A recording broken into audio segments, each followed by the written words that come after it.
আজকে আমি চিংড়ি মাছের একটা জনপ্রিয় রেসিপি আপনাদের সঙ্গে শেয়ার করছি। কত সহজেই বানানো যায় এটা আপনারা না দেখলে ভিডিওটি বুঝতে পারবেন না। এই রেসিপিটি বানানোর জন্য আমি 500 গ্রাম চিংড়ি মাছ নিয়েছি। দেখুন একদমই ছোড়া ছোড়া চিংড়ি মাছ। এই 500 গ্রাম চিংড়ি মাছ দিয়ে রেসিপিটা বানাবো। নমস্কার, অন্বেষা গড়াই কুকিংয়ে আবার একটি দারুণ স্বাদের ভিডিওতে স্বাগত জানাচ্ছি। আজকে আমি বানাবো বরিশালের একটি জনপ্রিয় রেসিপি চিংড়ি মাছের জলটোবা। তো চলুন তাহলে রেসিপিটা শুরু করি, আশা করছি ভালো লাগবে। তাই শুরু থেকে শেষ পর্যন্ত দেখার অনুরোধ রইল। আমি 500 গ্রাম চিংড়ি মাছ নিয়েছি। এই চিংড়ি মাছগুলোকে কেটে বেছে পরিষ্কার করে নেব।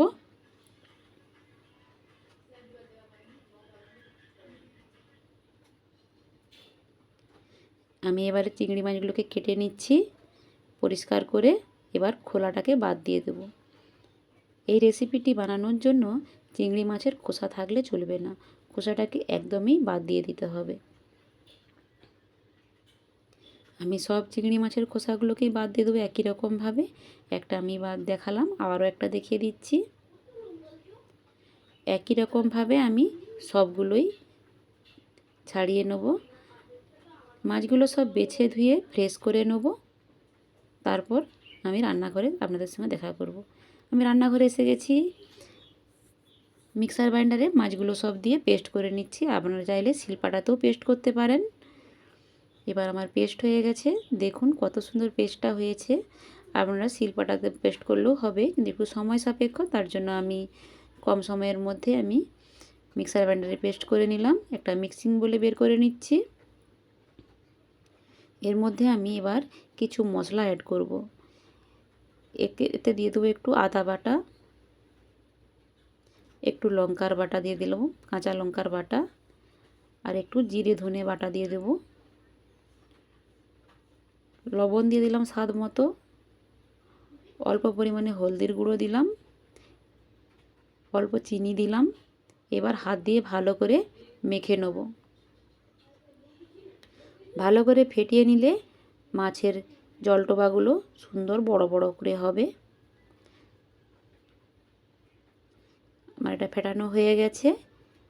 অন্যদিকে কড়াইতে তেল দিয়ে দিলাম।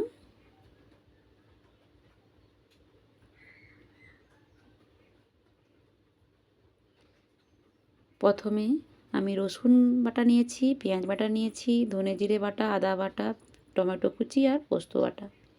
এই সামান্য কয়টা উপকরণ দিয়ে আমি এই রেসিপিটা বানাবো। প্রথমে তেলে আমি চিনি দিয়ে দিলাম, একটু তেজপাতা দিয়ে দিলাম। চিনিটা পেকে যেতে আমি গোটা গরম মশলা দিয়ে দিলাম কয়েকটা। ওটা পেকে উঠতেই আমি থেতো করা রসুনটা দিয়ে দিলাম। রসুনটা লাল লাল ভাজা হয়ে গেলে আমি বেটে রাখা পেঁয়াজটা দিয়ে দেব। পেঁয়াজটা একটু কষিয়ে নেওয়ার পর আমি বেটে রাখা আদাটা দিয়ে দেব।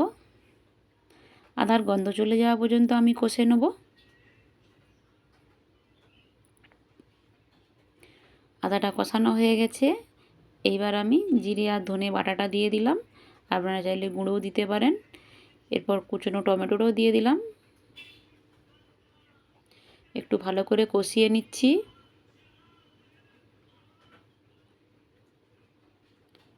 হলদির গুঁড়ো দিলাম, লঙ্কার গুঁড়ো দিলাম।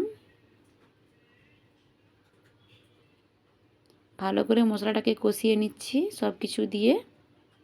একটু সামান্য বাটি ধোয়া জল দিয়ে দেবো এবারে।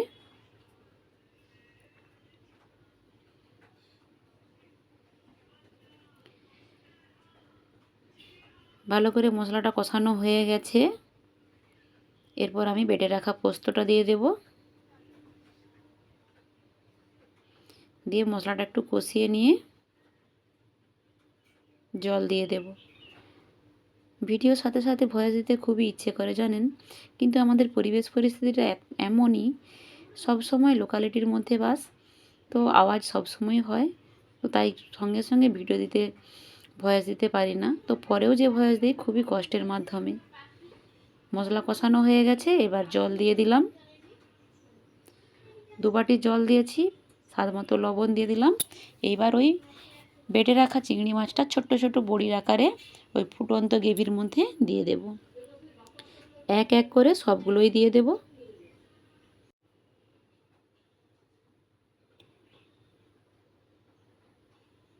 সবগুলোই একই রকমভাবে দিয়ে দিচ্ছি। দেখুন এই গ্রেভির মধ্যে একটু ফাঁকা ফাঁকা দিতে হবে, একে অপরের ওপর দেওয়া চলবে না, তাহলে এক এক করে লেগে যাবে। তো সবগুলোই দিয়ে দিচ্ছি আমি।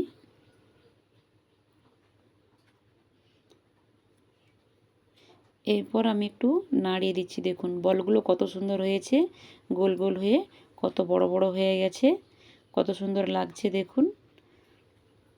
আর বাকিটা যেটা ছিল সেটাও দিয়ে দিলাম, একটু নাড়িয়ে দিচ্ছি।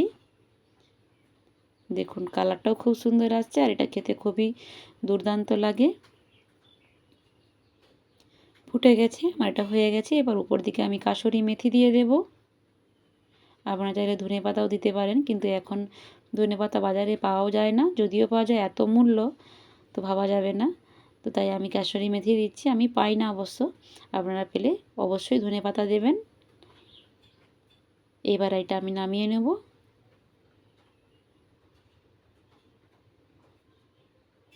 আমি এটা নামিয়ে নিচ্ছি। এটা গরম ভাতে পরিবেশন করলে সত্যি খুবই ভালো লাগবে।